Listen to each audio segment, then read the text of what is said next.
real quick. And then, without any further ado, it is my distinct pleasure to introduce Mr. Lance Spencer. Lance leads the AT&T business for the Air Force and Space Force, Office of the Secretary of Defense, Combatant Commands, and Defense Agencies.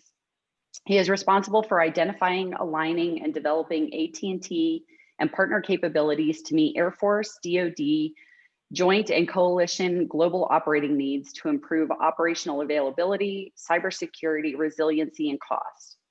Prior to his current position, Lance served nearly 26 years in the United States Air Force, retiring as a colonel.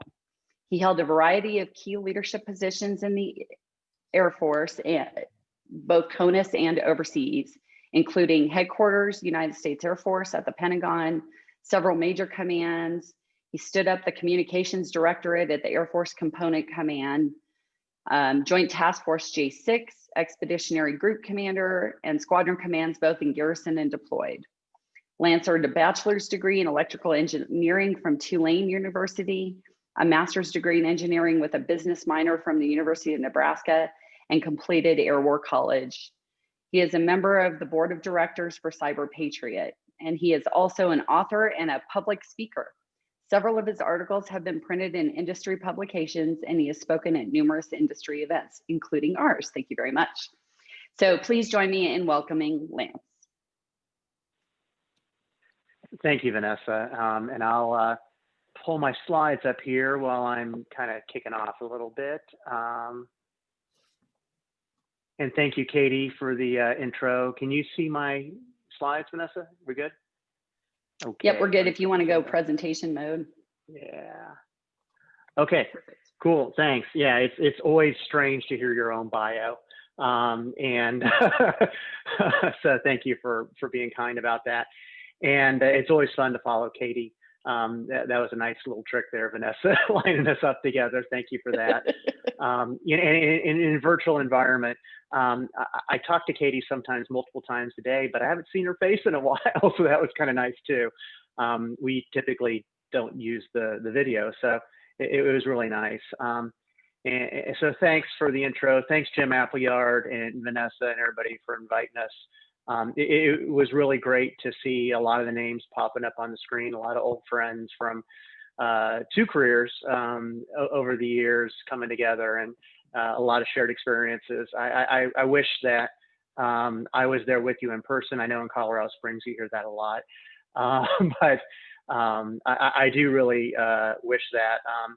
You know, I'm an AFCEA life member, and on the DC AFCEA board as well. So I help with some of the DC events and pulling that together.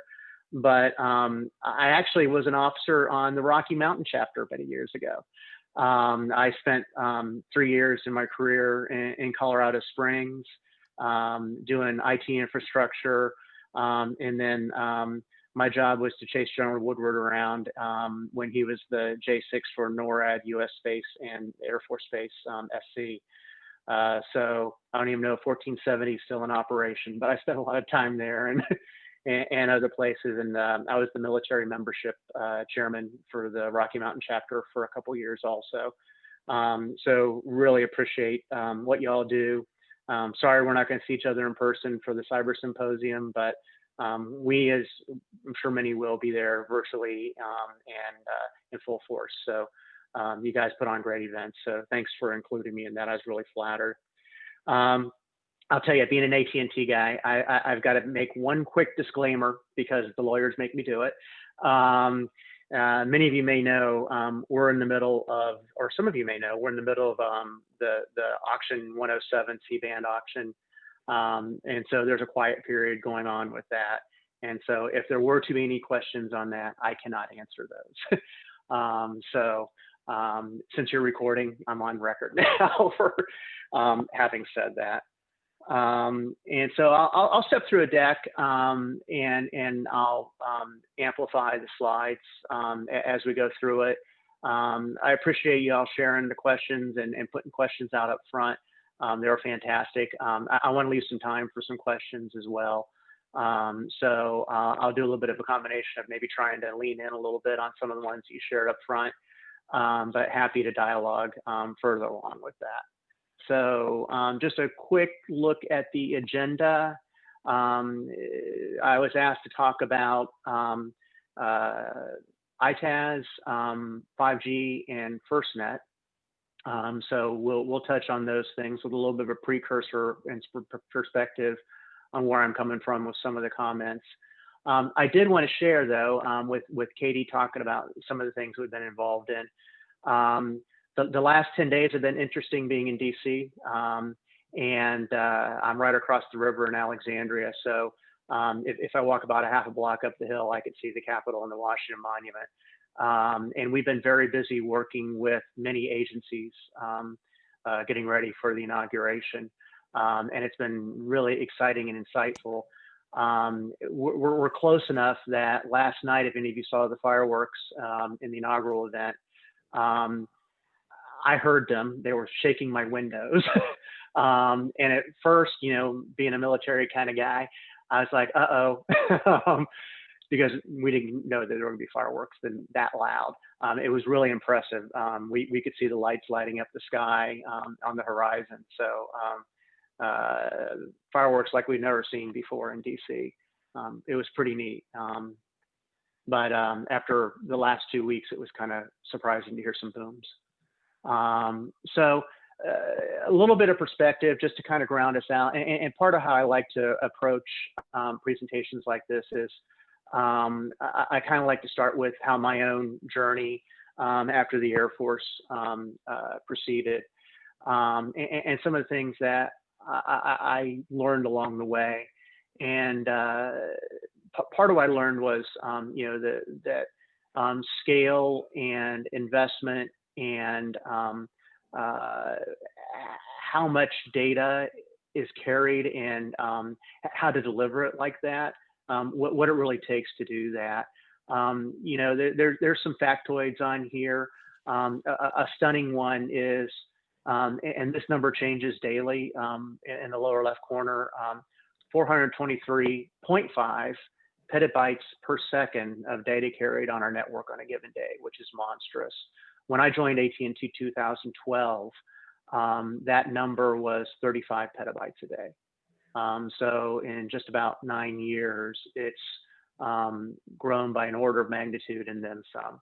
And so that kind of, you know, really sets, I think, a stage for the explosive growth going on in data and IT demands and the way everybody consumes information in a modern environment. And one thing that, if you were able to join us at our Global Network Operations Center, that we would talk about is you think about artificial intelligence and cybersecurity and network operations and sensing and the things that go into a multimodal, wired, wireless, terrestrial, space-based, and other kinds of networks. Is at scale, it really actually gets kind of simplified. It almost becomes easier to find the anomalies because the trending is so powerful and the ability to correlate data.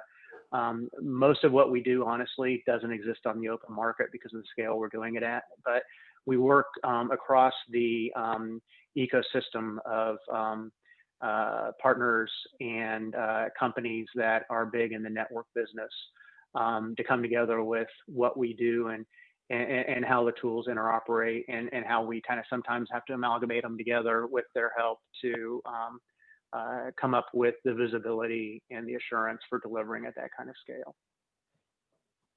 The first thing I want to talk about was ITAS.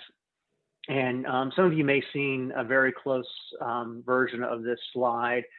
You know, I'm going to talk about it from my perspective and what I'm observing from AT&T. I was being a little careful.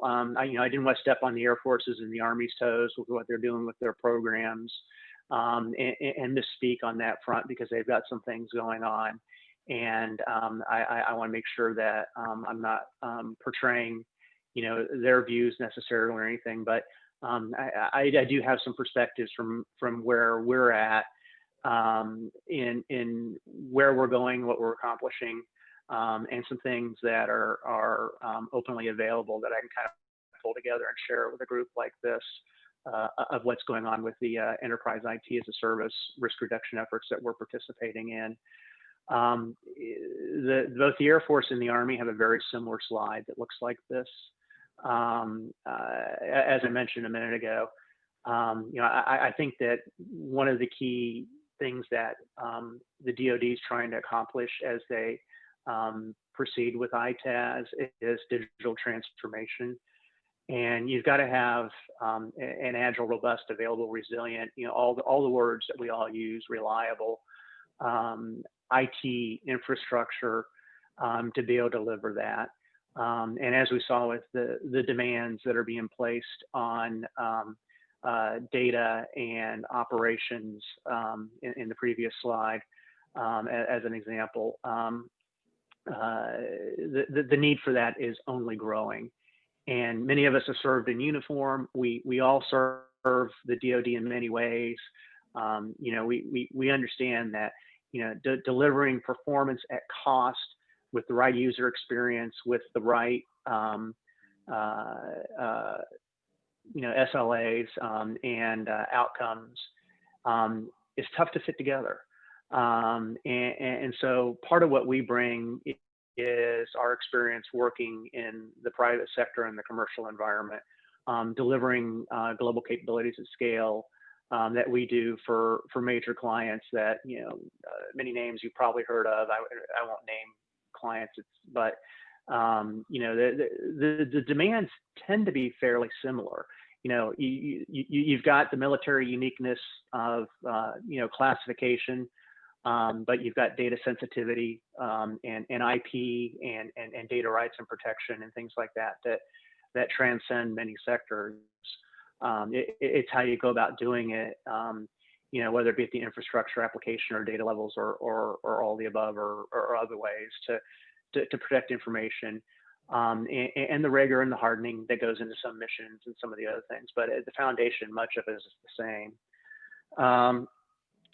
So some of the things that are going on today with the risk reduction effort, I'll kind of share where we're at real quick, just as an update. Many of you may know AT&T is providing network as a service at 3 Air Force bases, Offutt, Buckley, and J-Bear, Buckley being Space Force, which it's great to see Space Force participating in that.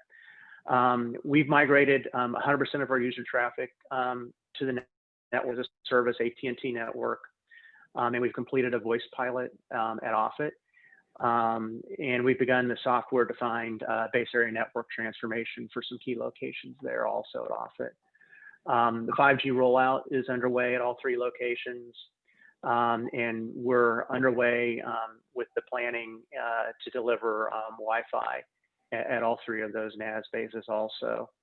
And then we're also working with the Air Force on a secure internet gateway, which will provide a modernized portal and gateway to the internet for Air Force services, which kind of builds on the existing services that go on in Fed, and for high-powered companies that also need to protect access to the internet from their operating environments, and then taking it into what the military actually needs for the DoD.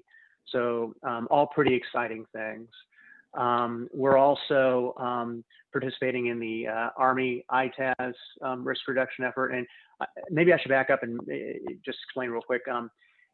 These are risk reduction efforts being done under other transactional authorities, which is pretty neat.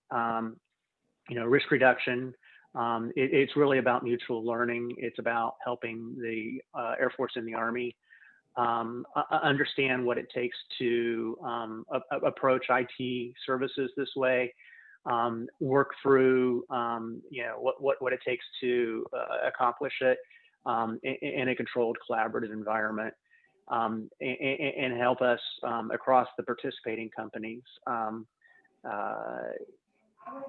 help the Air Force and the Army work through that. The OTAs, many of you are familiar with them also. Statute allows for the DoD to do some innovative acquisition, which this allows them to work work more collaboratively with companies, working off of maybe problem statements like the Air Force advertised the risk reduction efforts, or I paid for my phone. statements of objectives. Or it sounds like somebody's got an open mic. I paid for it. You can't take it. So it allows, you know, a lot of flexibility in how they approach these. So, you know, talking about the Army ITAS, what we've got going on with that right now. The Army and the Air Force took a different approach in how they're trying to solve the problem. Again, risk reduction effort. While the Air Force looked at network as a service, compute and store, and end user services as 3 lines of effort across the effort. The Army instead put all 3 of those under a single provider at some given Army posts. AT&T is participating in that. Let me see. We're providing ITAS at Camp Roberts in California, Fort Irwin in California, and then Fort Huachuca in Arizona also. The Army started a little bit later than the Air Force, but it has been gaining steam fast. There's a lot of similarities in how both efforts are working, and the Air Force and the Army we're seeing are collaborating really well together on how they are pursuing these efforts. We've actually completed our site surveys at Camp Roberts and Fort Irwin, and we're surveying Fort Huachuca right now to get moving on that. You know, our expectation both with the Air Force and the Army efforts is that, you know, once we get cranking, we can start cranking faster. But it's you know, it's a crawl, walk, run. Working through you know, all kinds of things that come with a new engagement and a new approach to doing things. You know, we started out both efforts with saying that we had known unknowns and unknown unknowns. And we've all experienced those together and worked through them very well together, not only you know, directly with the Air Force or the Army, but across the partners that are involved in this. Like the Air Force, the Army is providing a dedicated VPN within our global architecture. And then we're providing network operations and security operations, supporting both efforts as well. We also are participating in Tyndall, which, you know, getting to FirstNet in a few minutes, many of you may be familiar with. Tyndall was pretty much devastated by Hurricane Michael about 2.5 years ago, 25 months ago or so. We initially supported Tyndall with FirstNet and helped them get recovery and restore operations up. And since then has been working with the Air Force to help them build the IT environment for the base of the future at Tyndall. The Air Force took an approach very similar to the Army ITAS risk reduction effort at Tyndall. So when you think of the lines of effort, NAS, compute and store, and end user services, we're doing all 3 of those there. And so we're pulling all those pillars together. We've also had 5G up and operating at Tyndall since almost this time last year. I was down there in February last year, right before all travel dried up, and saw our site up and running. So just going on a year right now, we've had 5G up and running at Tyndall, which has been very helpful as the Air Force has been looking at how to move forward with smart technologies that can support the Tyndall Smart Base effort. So, you know, some of the takeaways, just, you know, from my perspective, you know, it's really been fantastic to work through and see a true risk reduction lessons learned kind of environment. You know, lots of things that we're figuring out that will, I think, help the Air Force in probably the Army as well, should they move forward, understand how to establish their requirements and be able to, step into more production delivery of these kinds of things. I think it's for the betterment of the DoD overall. And user experience has really emerged as a major focus item. And you may have heard that in some other discussions as well. And it's been a very, very important lens, I think, to look at how to solve problems and how to look at interoperability and resilience and performance and things like that. And you look at individual components of user to user interactions. And, as we've all seen in our careers, you may look at the individual pieces and they all seem to be working great. But the user experience doesn't show that. So how do you get that sentiment, and how do you make sure that the person or the mission or the operation at the end of all these things coming together is getting what it absolutely needs? That has really floated to the top as a major focus item. So that's been fantastic to see. I'll go ahead and talk about FirstNet here for the next few minutes. So, as Katie mentioned, FirstNet is the National Public Safety Broadband Network. It's a public-private partnership between AT&T and the U.S. government's First Responder Authority. So it's a federal network. It's a government network that is operated and delivered by AT&T. It sprung out of the 9/11 Commission and the lessons learned from the 9/11 as those emergency responders had difficulties communicating and interoperating. So public law stood up the First Responder Authority and chartered them with competing and awarding FirstNet, which we were successful in being part of. So in March 2017, we started rolling out FirstNet. It's been really exciting. It's for those of you that work in some of these kinds of arenas.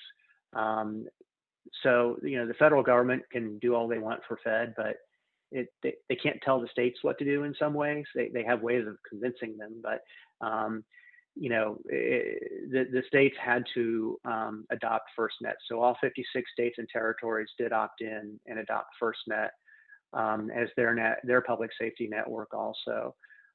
So being able to work across precincts and firehouses and the various interagencies and seeing how that comes together, interoperability at the technical level with communications with the network, and at the people level, the true operations and how they work together has been pretty exciting. Just some quick things about FirstNet. It's easy to think about with things like this that it's just the comm lines, but really it's much more than that. It's like I was saying on the previous slide, how we interact and how agencies come together and interoperate. Going back to what's been going on in DC, 25,000 guard troops in the national capital from, I lost track of the number, but it's 5 or 7 or something like that, states coming together. Day to day, they operate under Title 32 at the state level. They federalize under Title 10, they come together, or they come together under mutual support state to state. You get Secret Service and FEMA and the Park Service and everybody else involved. And how do they work together and how do they interoperate together? So providing that foundational ability to perform missions on top of an operating environment, I think has been really exciting. FirstNet has an amazing application and resource layer to it. that's actually for first responders, by first responders. We have an ecosystem where we work with them, and the tools that they use, they participate in the development of those tools, and so they are giving us real-time feedback into what they need and whether it's working or not, and how it comes together. So it's created a great sandbox for that. Standard kinds of things. Most of us are communicators in one way, shape, or form, and have worked with things over the years, whether it be priority and precedence on our on the I'll say Autovon, but the DMS and the DISN systems and DSN, or Gets cards, if you remember that. That's still an active program also, but offers the ability for key personnel and leaders to get priority access. So getting the quality of service, priority and preemption, the interoperability, and then some of the add-on tools, which I list here on the slide, bringing that together in the ability to interoperate. I will share that one of the guys on our team was pretty jazzed. He, not too long ago, was flying in an Army helicopter over DC at about 100 feet. I probably shouldn't have said that. You're not recording, right, Vanessa? And just how even that layer of communications comes together, so that responders can do the missions that they need to do, is pretty great. And I think it provides a foundation for discussions of more advanced and more military unique kinds of capabilities that they can utilize also. I'm going to talk about 5G for a few minutes. I do want to leave time for questions. I know Jim's warming up for that. And I think probably a good starting point really is, what is 5G and why is 5G? And it's really more than another G.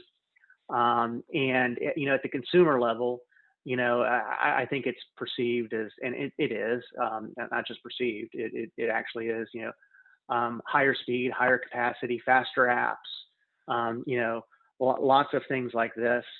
But 5G has been a work in progress coming for a very long time.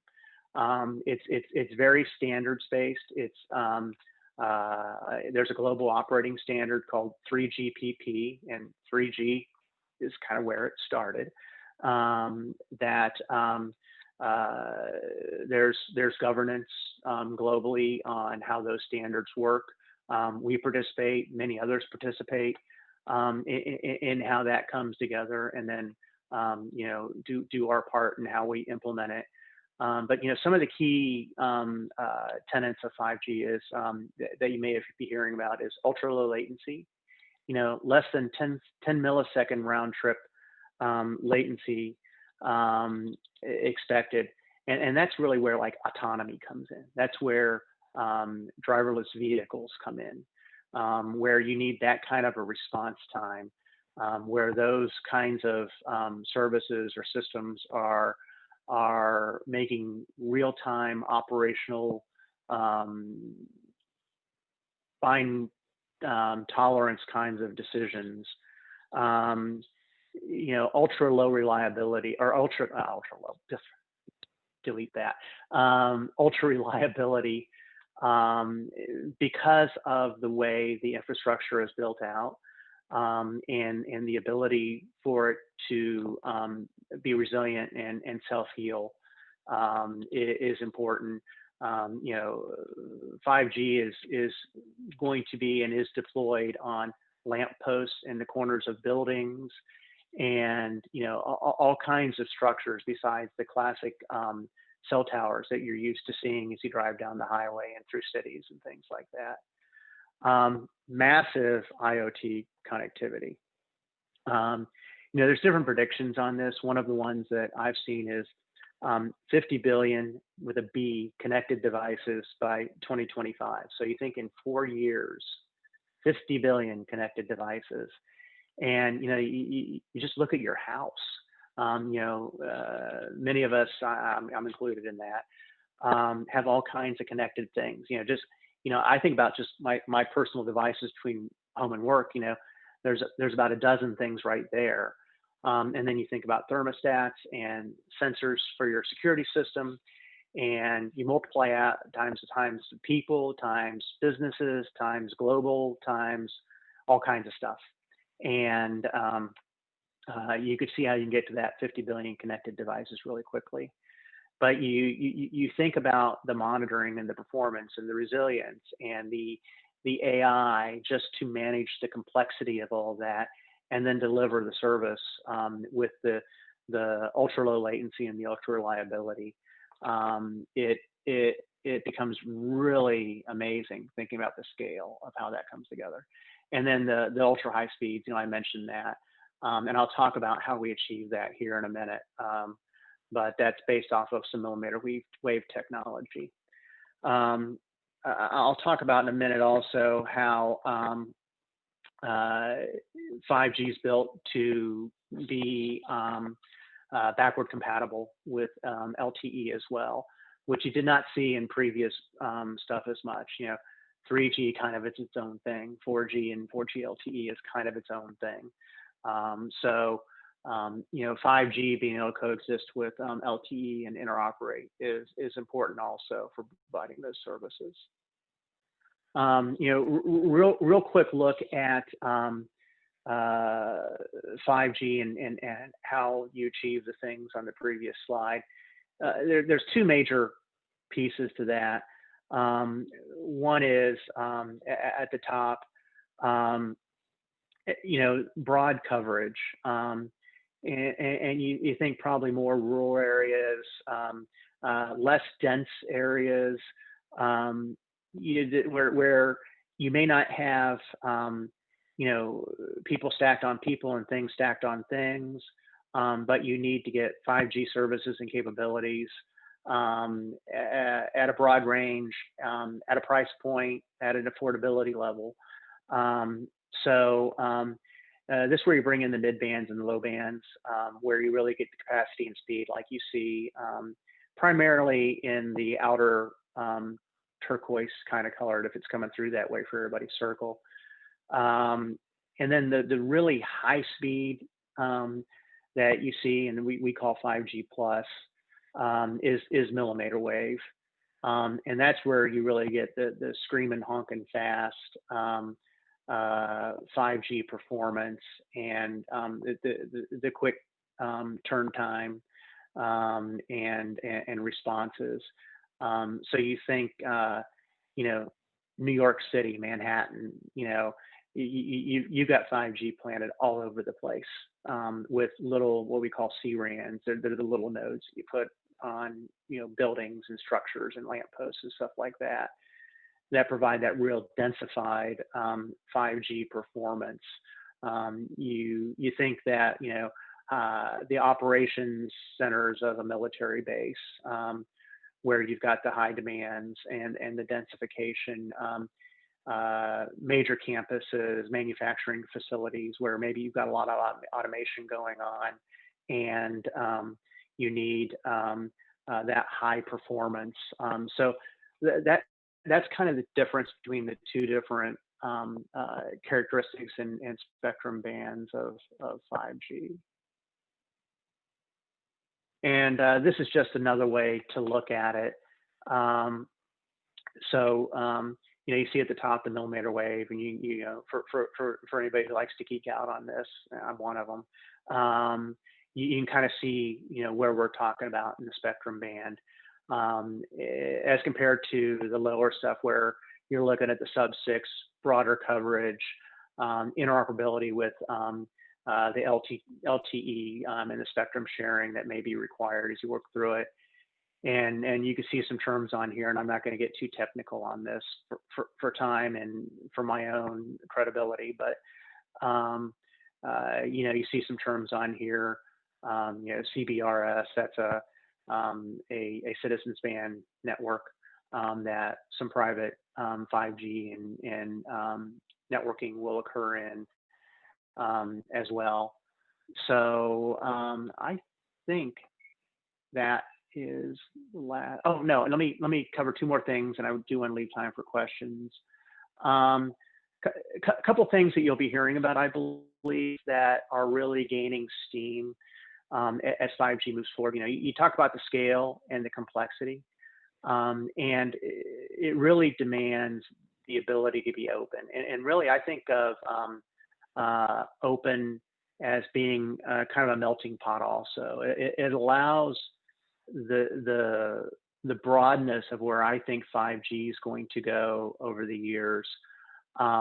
It allows participation by many companies to come in and participate in the various aspects of how 5G comes together.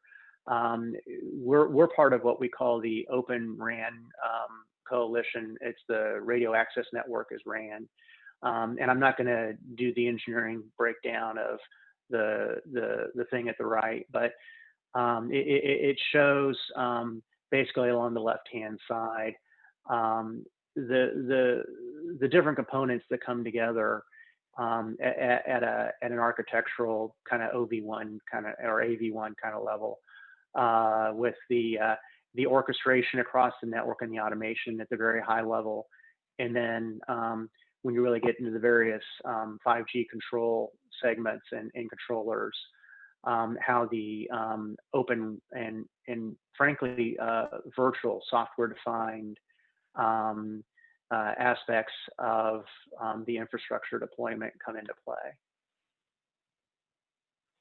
And then I do want to touch on real quick also, there's a lot of buzz going on with the DoD experimenting with 5G and the prototypes that are going on. We were lucky enough to be selected for several of those. There's quite a list of participants now, and it's growing as the DoD is moving out on this. You can see the various types of things that DoD is looking at it. The Tranche 1 and 1.5 was kind of last year's efforts. Those are coming to a close and being the final awards coming out and the deliveries cranking up. Tranche 2 is underway. Many companies are participating in how to help solve those problems and prototype how to do those kinds of capabilities.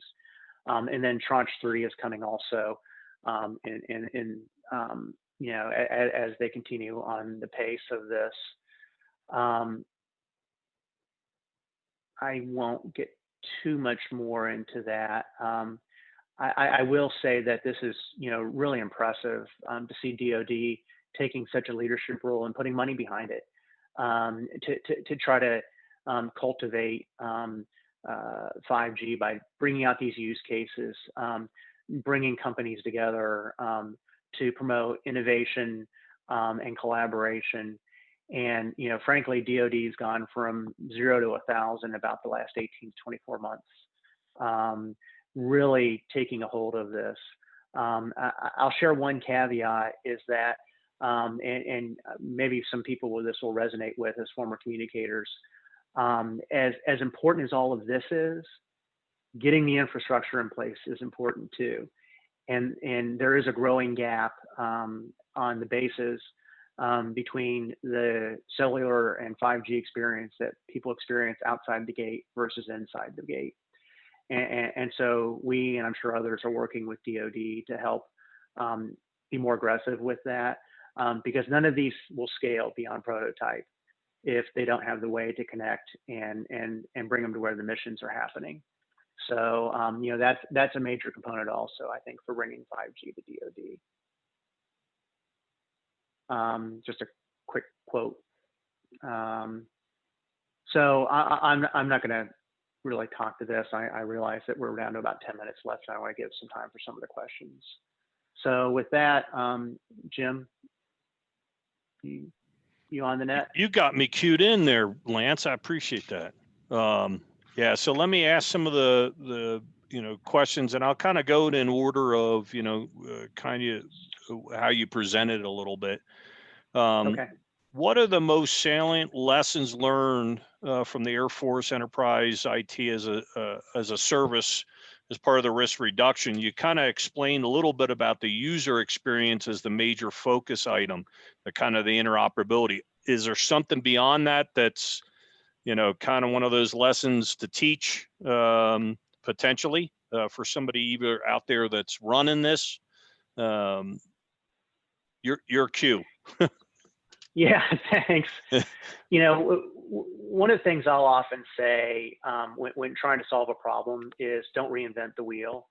So I think one lesson learned has been there's scarce DoD capital and resources to deliver capabilities to the warfighters. So focus that capital on the problem for DoD to solve, and then leverage what's going on in the private sector where others have made that investment and put capital on the line. And so, understanding where that fits together and where the private sector and the DoD can collaborate and understand each other better. I think that's been really important. There's a lot of things I think that are hidden as this comes together.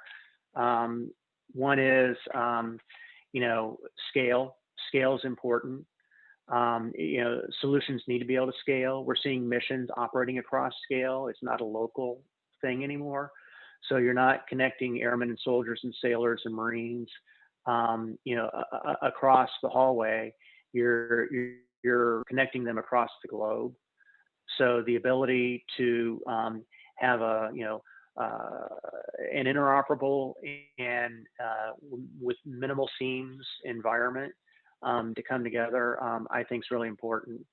And then just understanding the price point, what scales and what price, and where does commercial off the truck work, and where does it need to be customized, and where does it need to be augmented or extended with a non-commercial layer to it. I think all of those are much more on the HUD now for the Air Force and the Army as they're experiencing firsthand how to approach these kinds of things.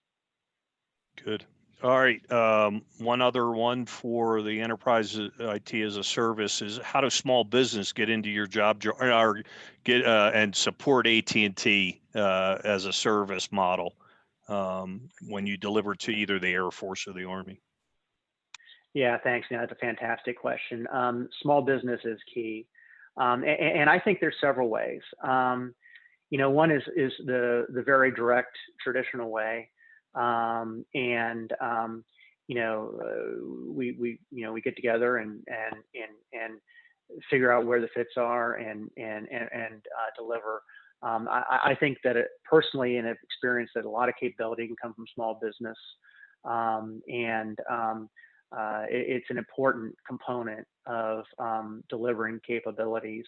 And just because it's an enterprise thing at scale, there's lots of things that are small business types of things that I think they can contribute with.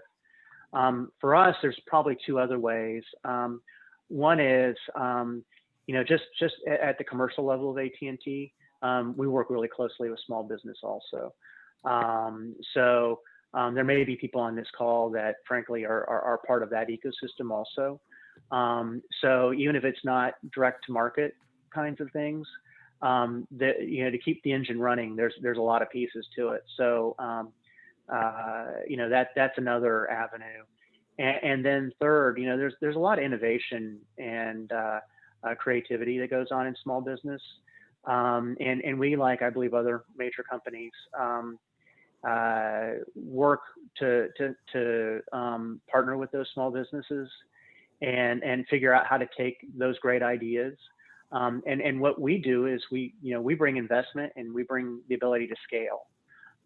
So if there's innovation and technologies and stuff like that out there, they may be applicable beyond DoD. So getting that into the right innovation ecosystem, I think is helpful also. Yeah, and just a plug, you can do one-on-one with Lance during the Cyberspace Symposium and ask them specific questions and sign up to his virtual booth. I believe that would be a good answer too, right? That'd be a fourth way. Absolutely. There you go. Yeah, we'd love that. There you go. So the next one is more of a 5G. What is AT&T doing with interoperability and security of 5G and Wi-Fi 6 as a coexisting technology? If you can answer, otherwise we'll table and send it off.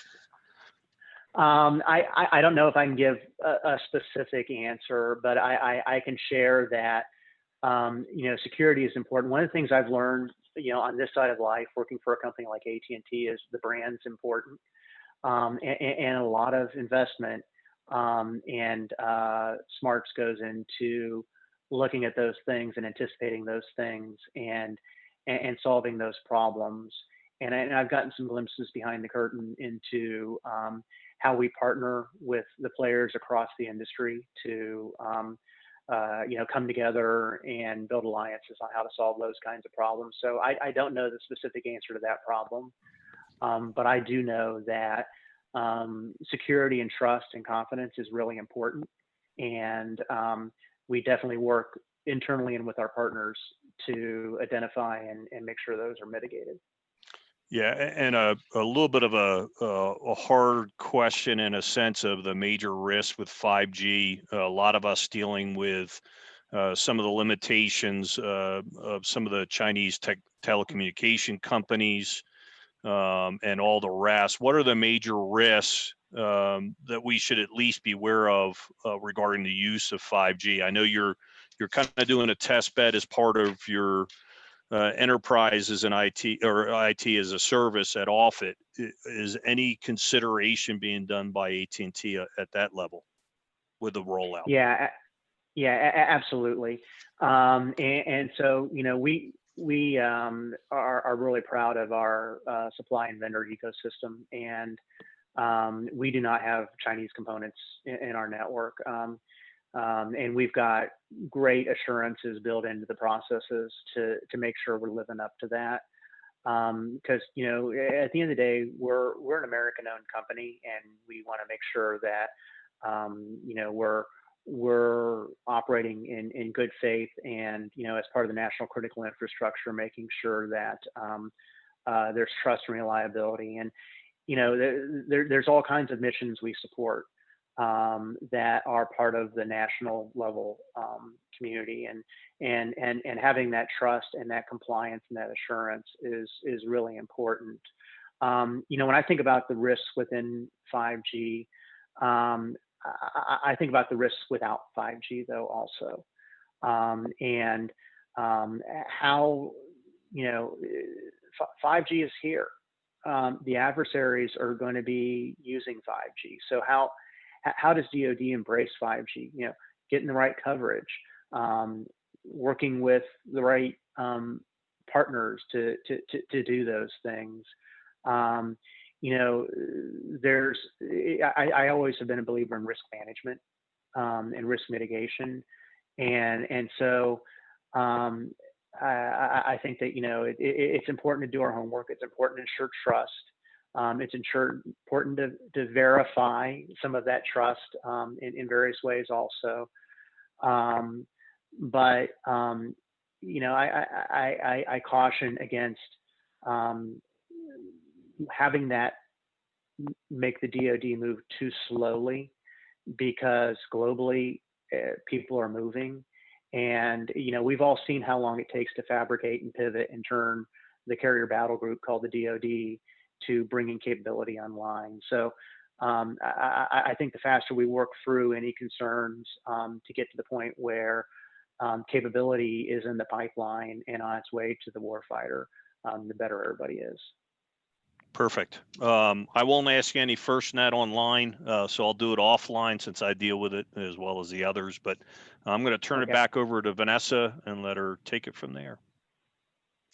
Yeah, so Lance, again, I want to take this opportunity to thank you for joining us today. And Katie, thanks for sponsoring. But, we really appreciate it. It's the point of all of this is to have an interactive conversation and to get information out to our membership and to others on the phone. And we really appreciate you taking time. And obviously, if we were in person, I'd be handing you one of our chapter coins. So I'll be bugging you for your address so I can mail it to you, because that's what we're stuck with doing these days. Hopefully we'll get back to in person one of these days soon. But again, thank you for your time. Everybody on the call, thank you for your time. Please keep an eye out for our feedback form that's going to come to you all, and also the information about our next event next month on the 21st with General Kreider. So without further ado, we will adjourn the meeting. Have a good rest of the day. Thanks. Thanks. See y'all.